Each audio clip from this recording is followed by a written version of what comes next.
Bonsoir tout le monde, ici Monsieur Cacahuète et ce soir nous sommes samedi 21 janvier 2023 et j'ai 23h08.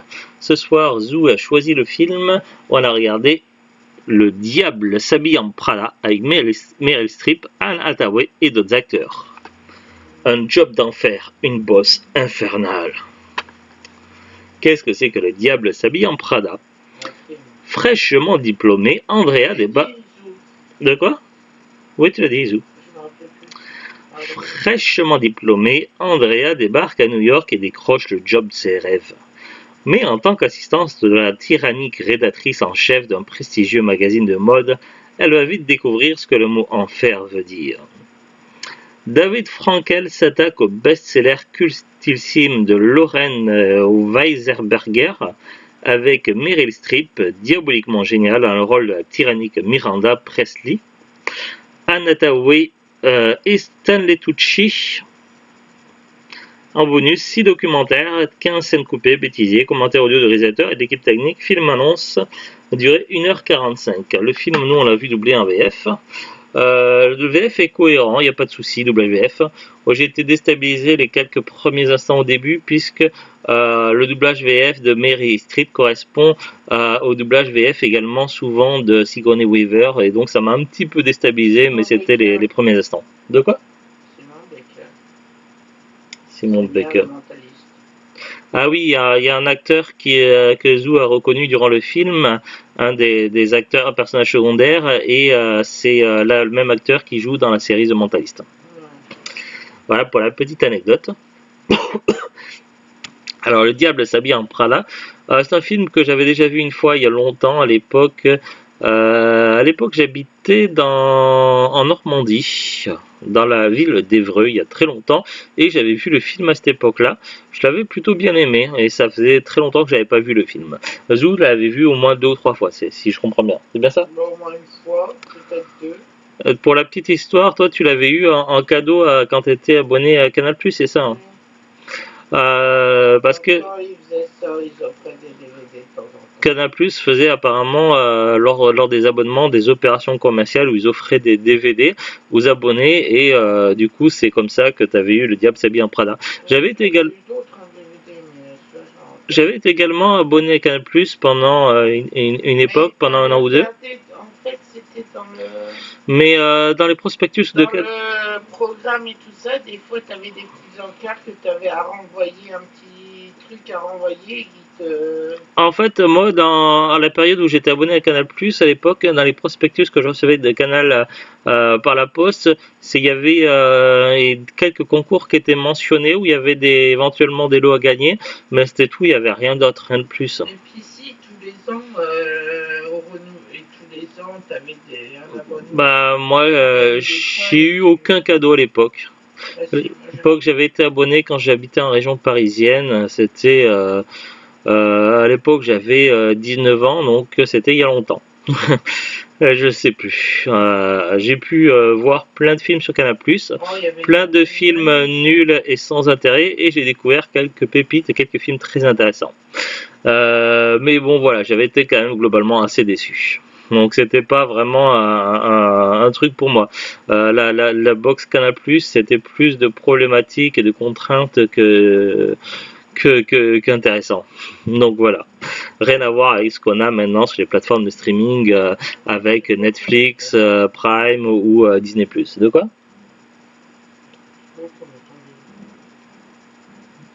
Des feux d'artifice ou des coups de feu? Ou des gros pétards, je sais pas. Bref, donc pour revenir au Diable s'habille en Prada, qu'est-ce que c'est? Alors c'est vrai que bon, le synopsis c'est pas forcément très précis. Pour résumer un petit peu l'histoire, donc on a une jeune femme qui a terminé ses études, qui a besoin d'un tremplin pour amorcer sa carrière, qui aurait aimé dans l'idéal travailler pour un journaliste et rédiger de vrais articles, mais disons que... Oui, c'est son objectif, ce que je dis. Mais disons que forcément, quand on a terminé les études, on n'a pas forcément tout de suite le job de ses rêves. Et contrairement à ce que dit le boîtier, parce que le boîtier, je trouve que sa jaquette, c'est pas exactement ça, parce qu'il parle du job de ses rêves, mais c'est pas tout à fait ça en fait.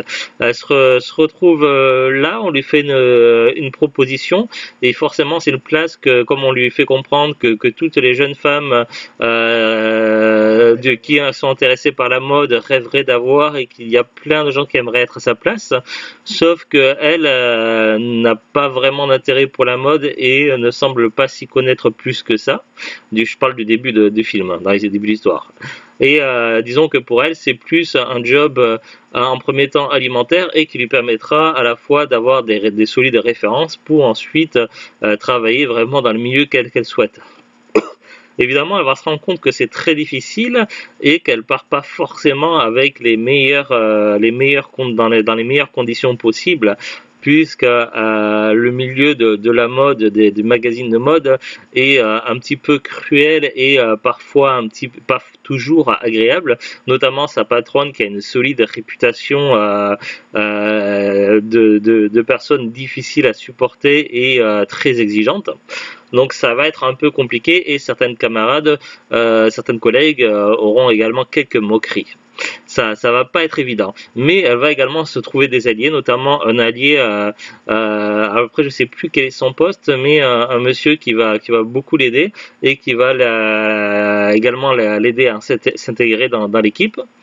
Et finalement, plus le temps va passer et plus elle va apprécier son travail et elle va découvrir ce que d'autres n'auront pas forcément vu ou voulu voir en sa patronne, que sa patronne a également un côté humain. Et du coup, elle va se transformer, se métamorphoser, elle va évoluer.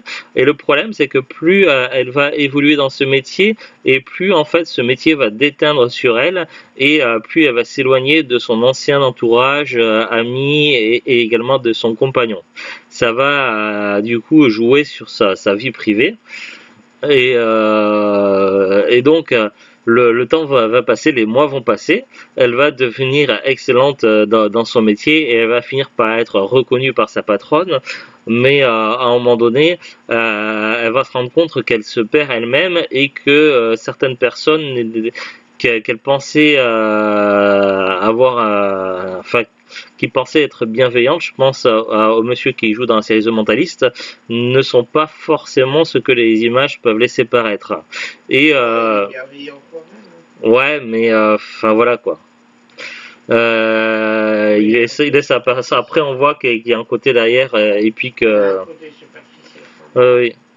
Et elle a vécu quand même un peu comme une trahison après qu'elle a appris que ce qui se tramait derrière. Donc il y a ça. Et puis également sa collègue, la première assistante, qui était pas forcément très sympa au début, elle va se rendre compte également qu'elle finalement était très humaine et du coup elle va vouloir chercher à l'aider à un moment donné. Donc grosso modo, ça va être ça une grosse partie de l'histoire, donc l'évolution de cette jeune femme au sein de cette société, jusqu'à ce qu'elle se rende compte que ça va trop loin, et c'est là que finalement après il va y avoir une conclusion, et je ne veux pas en dire plus pour ne pas spoiler la fin, mais grosso modo ça va être ça la trame de l'histoire. Je m'en sors pas trop mal sans spoiler. Hein, Zou? Parce que ça serait dommage de spoiler la fin quand même. Alors avant de regarder ce Wikipédia, je vais dire ce que j'en ai pensé. C'est un film, moi j'en avais gardé un bon souvenir, même si je me souvenais plus vraiment du film à part les grandes lignes. Voilà, j'ai passé sinon une bonne soirée devant le film. Bon, c'est vrai que pour beaucoup, ce film peut être considéré comme un film culte ou un classique. J'irai pas personnellement jusqu'à le considérer comme un film culte ou un classique en ce qui me concerne, mais néanmoins j'ai quand même passé une bonne soirée dessus. Donc je le classerai pas dans mes films préférés, mais je le classerai pas non plus dans les films que je n'ai pas aimés. Pour moi, c'est un film que j'ai plutôt bien apprécié, mais je n'irai pas jusqu'à le mettre dans mes préférés. Donc voilà, c'était un film plutôt sympa, qu'on peut regarder comme ça, sans se prendre la tête, pour passer une bonne soirée. Donc si vous l'avez jamais vu, ça peut être sympa de le découvrir à l'occasion. On va regarder ensemble maintenant la fiche Wikipédia du film. Alors, qu'est-ce qu'ils nous disent? Le diable s'habille en Prada, en anglais The Devil Wears Prada. C'est une comédie dramatique américaine réalisée par David Frankel. Dramatique, ouais, il n'y a pas vraiment de drama, plus une comédie, quoi. Sorti le 27 septembre 2006, c'est l'adaptation du roman homonyme de Laurent Weisberger, publié en 2003. J'ai vu par là Carla passer, mais elle est où? Ah, c'est installé dans le panier. Après, ils nous disent, bon, après, ça va peut-être spoiler ou donner trop d'informations, donc je vais pas lire plus ce paragraphe. On va descendre un peu plus, on va aller sur la fiche technique. Budget 35 millions de dollars US. Est-ce qu'ils nous mettent le réalisateur? Ouais, le réalisateur David Frankel. Durée 109 minutes.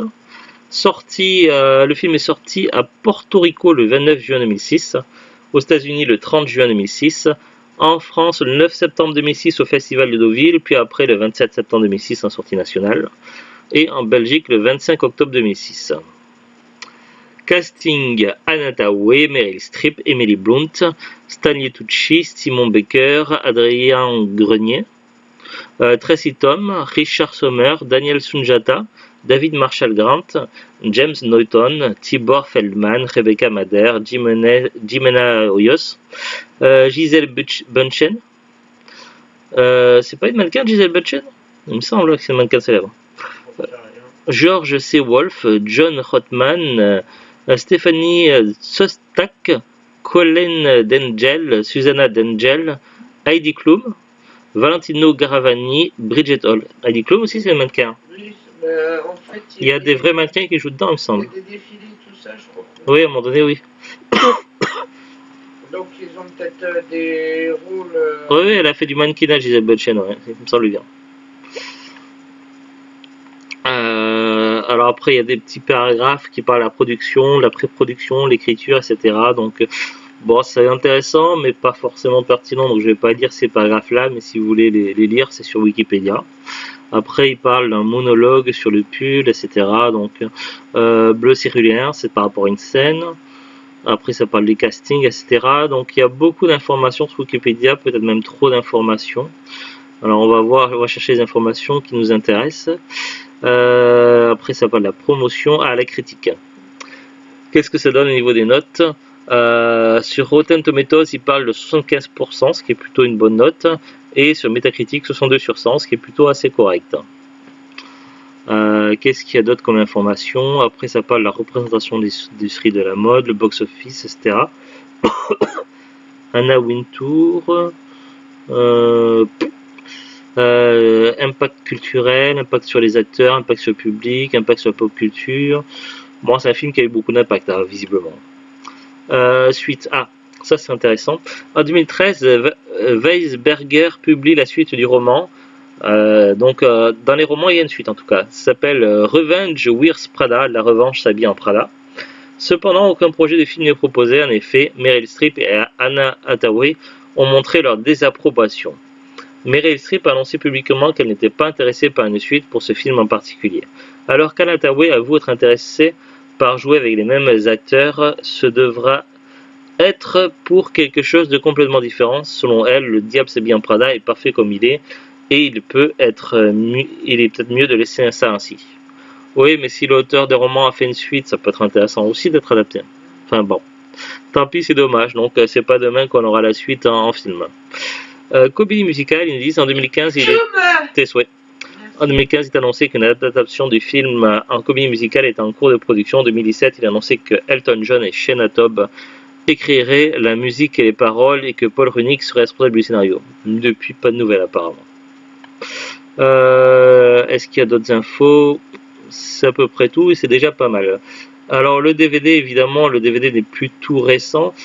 Forcément, depuis le temps, il n'est plus commercialisé. Du moins, c'est l'impression que j'en ai. Alors nous, le DVD, on l'avait acheté sur Facebook d'occasion. On avait dû le payer dans les 1 euro, je crois. Là, quelle est la cote du DVD? Donc le DVD, c'est quand même bien vendu. Il y a eu plein d'éditions différentes. Je pense que sur le marché de l'occasion, il est relativement facile à trouver. C'est le genre de DVD qu'on peut trouver assez facilement dans tout ce qui est magasin cash ou éventuellement sur un brocante. Après, si on cherche à neuf, c'est peut-être un peu plus délicat, mais c'est pas non plus super rare. Après, évidemment, c'est le genre de DVD qu'on ne trouve plus évidemment dans les grandes surfaces. Je redis plein de fois, évidemment, je suis désolé. Mais après, sur tout ce qui est site de revente, il y a doit avoir moyen de trouver entre les particuliers, les vendeurs pro, tout ce qui est site comme Rakuten, Le Bon Coin, eBay, Vinted, etc. Il doit y avoir moyen de le trouver en neuf. Quelle est la cote? J'en sais rien. J'ai fait une recherche sur Amazon et c'était que des vendeurs pro, des particuliers, donc bon. Je ne sais pas vraiment quel est le prix. Puis les vendeurs pro et les particuliers sur Amazon, ils ont tendance à vendre les DVD plus cher que la cote réelle. C'est pour ça que quand Amazon ne le vend plus, je regarde également sur Rakuten. Ça donne une meilleure idée des prix. Généralement, les prix sont beaucoup plus bas et beaucoup plus cohérents avec la cote des DVD sur Rakuten que sur Amazon. Là pour le DVD, alors il y a plusieurs éditions, mais pour la même édition que nous, avec la même jaquette, c'est marqué neuf à partir de 4,90 €, qui est assez correct, et d'occasion à partir de 90 centimes. Donc on voit quand même que les prix sont quand même beaucoup plus cohérents sur Rakuten que sur Amazon. Donc ça donne une petite idée du prix, voilà. Bon, j'en sais pas plus.